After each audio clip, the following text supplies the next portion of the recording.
ಗ್ರಾಮ ಸ್ವರಾಜ್ ಸಾಮಾಜಿಕ ಸೇವಾ ಸಂಸ್ಥೆ 2015-16ನೇ ಸಾಲಿನಲ್ಲಿ ನಡೆದ ಗ್ರಾಮ ಪಂಚಾಯಿತಿ ಚುನಾವಣೆಯಲ್ಲಿ ಸ್ಪರ್ಧಿಸಿ ಕರ್ನಾಟಕ ರಾಜ್ಯದ ದಾವಣಗೆರೆ ಜಿಲ್ಲೆಯ ಹೊನ್ನಾಳಿ ತಾಲೂಕಿನ ಕಸಬಾ ಹೋಬಳಿಯ ಹಿರೇಗೋಣಿಗೆರೆ 1ನೇ ವಾರ್ಡ್ ಕ್ಷೇತ್ರದಿಂದ ಹಿರೇಗೋಣಿಗೆರೆ ಗ್ರಾಮ ಪಂಚಾಯಿತಿಗೆ ಸದಸ್ಯರಾಗಿ ಆಯ್ಕೆಯಾದಂಥ ಶ್ರೀಮತಿ ಮೀನಾಕ್ಷಮ್ಮ ಕೋಂ ಲೋಕೇಶಪ್ಪ ಇವರಿಗೂ ಹಾಗೂ ಲೋಕೇಶಪ್ಪ ಅವರಿಗೂ ಈ ಒಂದು ಸಂದರ್ಶನಕ್ಕೆ ಹೃದಯಪೂರ್ವಕ ಸ್ವಾಗತ.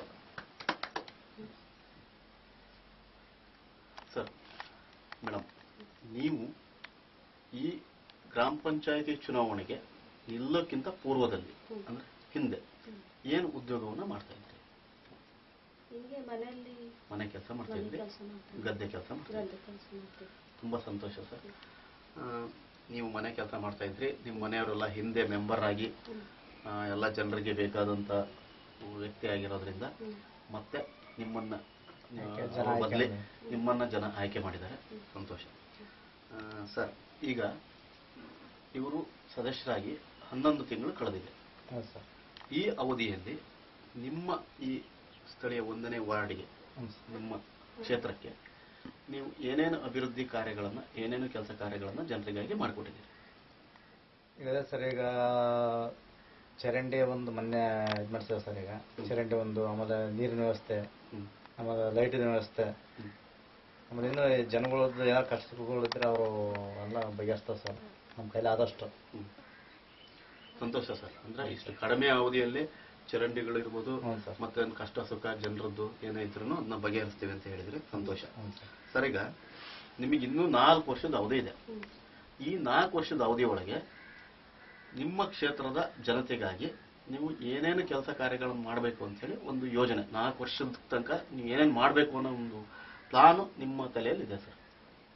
ಈಗ ಅದೇ ಸರ್, ಈಗ ಮೇಯ್ನ್ ಇರೋದ ನಮ್ಮ ಊರಾಗ, ನಮ್ಮ ಪಂಚಾಯತಿಯಲ್ಲಾಗಲಿ ನಮ್ಮ ವಾರ್ಡ್ನಲ್ಲಾಗಲಿ ಮೇಯ್ನ್ ಕೇಳದ ಈ ಚರಂಡಿಗಳು, ಆಮೇಲೆ ಸ್ಮಶಾನಗಳು, ಆಮೇಲೆ ರೋಡ್ಗಳು, ನೀರಿನ ಸಮಸ್ಯೆ, ಆಮೇಲೆ ಯಾವ ಸರ್ಕಾರನ ಗ್ರಾಂಟ್ ಬಂದ್ರೆ ಮನೆಗಳು ಅಲ್ಲಿ ನಮ್ಮ ಕೈಲಿ ಇದು ಮಾಡ್ತಾರೆ ಅಷ್ಟು ಮಾಡ್ತಾರೆ ಸರ್.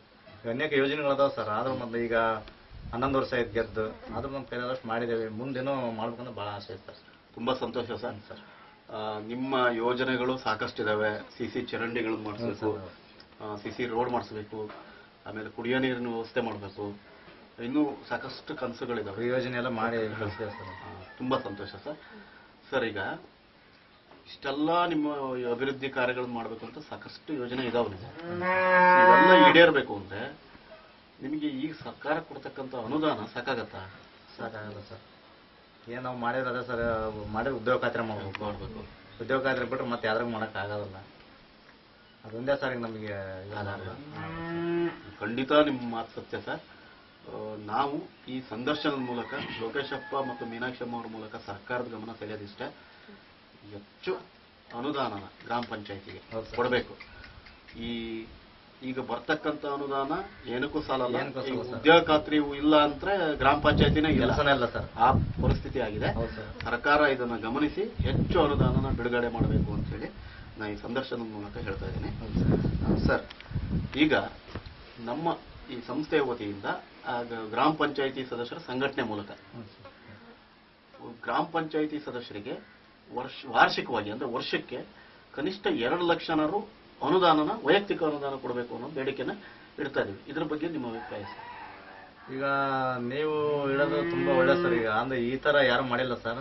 ಈಗ ನೀವು ಬಂದು ನಮ್ಮ ಹತ್ರ ಕೇಳ್ತಾ ಇದ್ರಿ, ಇದು ಒಬ್ಬ ಮೆಂಬರ್ಗೆ ಇದು 2 ಲಕ್ಷ ಅನುದಾನ ಕೊಟ್ರೆ, ಈಗ ನಮ್ಮ ಕೈಲಿ ಏನಾರ ಆದ್ರೆ ಊರಾಗ ಒಂದು ಏನೋ ಸಣ್ಣ ಸಮಸ್ಯೆ ಆಗಿರುತ್ತೆ ಸರ್. ಈಗ ಜನ ಕೇಳಕ್ ಬರ್ತಾರೆ, ನೀವು ಮೆಂಬರ್ ನೀವು ಏನಾರು ಮಾಡ್ರಿ ಅಂತ ಬರ್ತಾರೆ.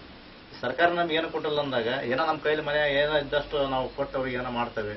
ಸರ್ಕಾರ ನೀವು ಹೇಳ್ದಂಗೆ 2 ಲಕ್ಷ ಏನಾರು ಕೊಟ್ರೆ ಏನೋ ಸಣ್ಣ ಪುಟ್ಟ ಏನಾರ ಸಮಸ್ಯೆಗಳು ಬಂದು ನಾವು ಬಗೆಹರಿಸಬಹುದು.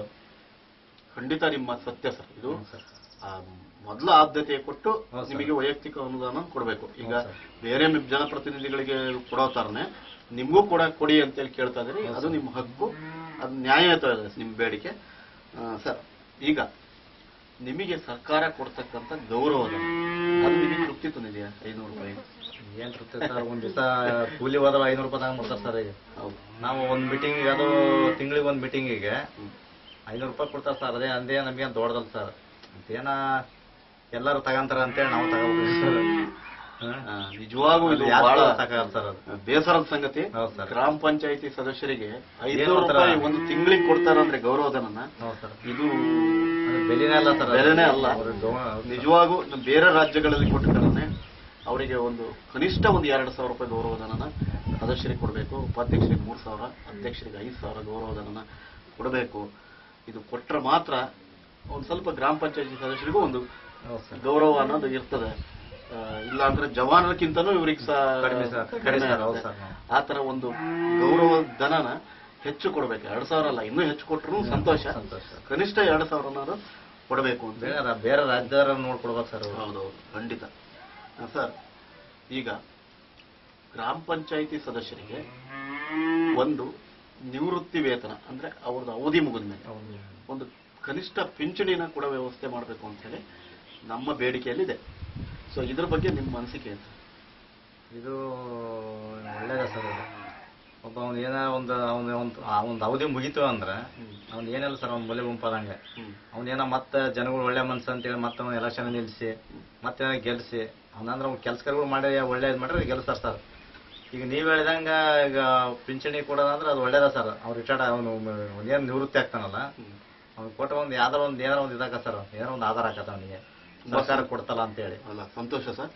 ಇದನ್ನ ಆದಷ್ಟು ಸರ್ಕಾರ ಈ ಬೇಡಿಕೆಯನ್ನು ಕೂಡ ಈಡೇರಿಸಬೇಕು ಸರ್. ಈಗ ನಮ್ಮ ಈ ಗ್ರಾಮ ಸ್ವರಾಜ್ ಸಾಮಾಜಿಕ ಸೇವಾ ಸಂಸ್ಥೆಯವರು ಒಂದು ರಾಜ್ಯ ಮಟ್ಟದಲ್ಲಿ ಪ್ರತಿ ಗ್ರಾಮ ಪಂಚಾಯತ್ ಸದಸ್ಯರ ಮನೆಗೆ ಹೋಗಿ ಅವ್ರನ್ನ ಸಂಘಟನೆಗೆ ಜೋಡಿಸಿ ಅವ್ರ ಮೂಲಕ ಅವ್ರನ್ನ ಒಂದು ಜಿಲ್ಲಾ ಮಟ್ಟದಲ್ಲಿ ಎಲ್ಲರನ್ನೂ ಒಟ್ಟಿಗೆ ಸೇರಿಸಿ ಒಂದು ಪ್ರತಿಭಟನೆ ಮಾಡಿ ಈ ಎಲ್ಲ ಬೇಡಿಕೆಗಳನ್ನು ಬಗ್ಗೆ ಸರ್ಕಾರದ ಗಮನ ಸೆಳೆಯಕ್ಕೆ ಹೊರಟಿದ್ದೀವಿ ಸರ್. ಇದ್ರ ಬಗ್ಗೆ ನಿಮ್ಮ ಅಭಿಪ್ರಾಯ ಹೇಳಿ. ನೀವು ಮಾಡ್ರಿ ಸರ್, ನಾವು ಬರ್ತಾವ ಸರ್. ನಾವು ಇದಕ್ಕೆ ನಾವು ಬೇಕಾದಷ್ಟು ಬೆಂಬಲ ಕೊಡ್ತಾವ ಸರ್. ನಾವು ಬರ್ತಾವ ಸರ್. ನಾವು ಬಂದು ಒಟ್ಟಿಗೆ ಸೇರಿ ಹೋರಾಟ ಮಾಡಿ ನಮ್ಮ ಬೇಡಿಕೆಗಳೇನೋ ಒಂದು ಈಡೇರಿಸ್ಕೋಣ ಸರ್ ಸರ್ಕಾರ ವಿರುದ್ಧ ಇದು ಮಾಡಿ.